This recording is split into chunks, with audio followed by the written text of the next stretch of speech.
हिमालय की ऊंची पर्वत श्रृंखलाओं के बीच एक स्थान था जहां आकाश कुछ अधिक ही नीला प्रतीत होता था। वहां बादल भी जैसे घिरे चलते थे और हवा में एक अद्भुत स्थिरता थी। उसी स्थान पर एक प्राचीन बौद्ध विहार स्थित था, ना भय ना विशाल पर अत्यंत जीवंत।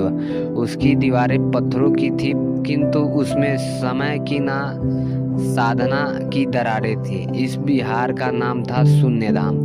यह नाम इसलिए नहीं रखा गया था कि वहाँ कुछ नहीं था, बल्कि इसलिए कि वहाँ पहुंचकर मन के भीतर जो भी कुछ भी अनावश्यक था वह स्वतः गिर जाता था।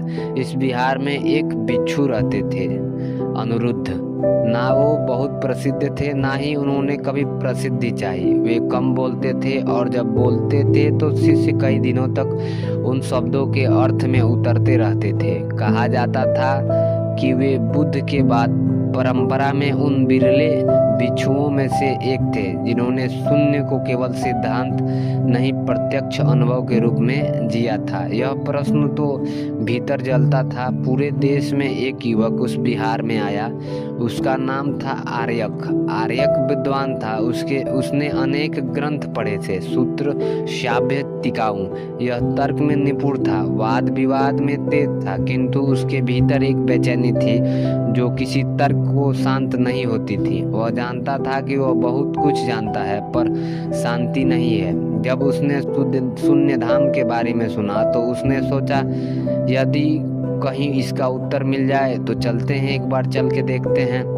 वह सतवीर अनिरुद्ध के स्थान सामने बैठा, प्रणाम किया। काफी देर तक दोनों मौन रहे। फिर आर्यक ने पूछा, भ्रांते शास्त्र कहते हैं कि सब कुछ शून्य है। यदि सब शून्य है तो पीड़ा क्यों है?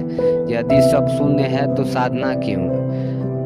अनिरुद्ध ने उसकी ओर देखा। उनकी दृष्टि में ना उत्तर था ना प्रश्न, केवल गहराई थी। उन्होंने कहा, तुम शून्य को समझना चाहते हो या शून्य में उतरना? आर्यक चुप हो गया। पहला द्वार मौन है, अनिरुद्ध ने कहा। अगले दिन अनिरुद्ध ने आर्यक को बिहार के पीछे स्थित एक गुफा में भेजा।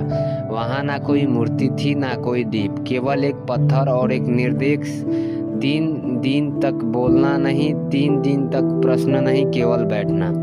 पहले दिन आर्यक का मन अशांत रहा। विचार आते रहे, यह क्या साधना है? मैं उत्तर लेने आया था, यह समय की बर्बादी है। दूसरे दिन विचार और तीव्र हो गए। उसका अहंकार बार बार उठता, मैं इतना पढ़ा लिखा हूँ और यहाँ चुपचाप बैठा हूँ। तीसरे दिन विचार थक गए और पहली बार आर्यक ने अपने भीतर की आवाज को शांत होते हुए देखा। दूसरा द्वार शून्यता का भय। तीसरा दिन बाद अनिरुद्ध उसे एक सूखे वृक्ष के पास ले गए। उन्होंने कहा, इस वृक्ष को देखो, यह सूखा है फिर भी खड़ा है। उन्हें शून्य से डर क्यों लगता है? आर्यक ने उत्तर दिया, क्योंकि शून्य का अर्थ कुछ भी नहीं है। आर्यक बोले, नहीं, शून्य का अर्थ जो अनावश्यक था वह चला गया। उसी क्षण आर्यक को पहली बार यह अनुभव हुआ कि वह जिस शून्य से डरता रहा है वह वास्तव में रिक्तता नहीं, स्वतंत्रता है। तीसरा दास सौम्य के सामने। एक रात अनिरुद्ध ने आर्यक को कहा, आज ध्यान नहीं, आज केवल स्वयं को देखना। आर्यक बैठा और उसने देखा अपनी आलसा, अपनी महत्वाकांक्षा, अपनी तुलना, अपना भय। अब वह कांप गया। यह सब मैं हूँ, उसने मन ही मन पूछा, और तब उसे समझ आया, दुख बाहर नहीं, उसकी पकड़ में था। शून्य का द्वार खुला।